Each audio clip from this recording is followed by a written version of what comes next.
Bu cür fikirləri olan adamın həyatı sizə də maraqlı gəlir, elə deyilmi? İndi verəcəyim məlumatlardan sonra daha da maraqlı gələcək. Tolstoy universitetdən düz 2 dəfə qovulub. Qaqam dərs oxumaqdan çox həyatı öyrənirəm modundaymış. İndi siz də qaza gəlib universitetdən qovulmağa çalışmayın, çünki o qovulduğu üçün Tolstoy olmadı. Tolstoy olduğu üçün qovuldu. 30 yaşında demək olar ki, əxlaqi bir reset atıb.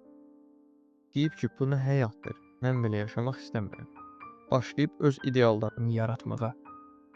Bir vaxtlar Yasnaya Polyana adlı evində kəndçilərə pulsuz məktəb açıb. Uşaqlara savad verirdi. Influencer yox, influencer idi. 13 uşağı olub. 13. Həm yazıb, həm maşallah multitasking.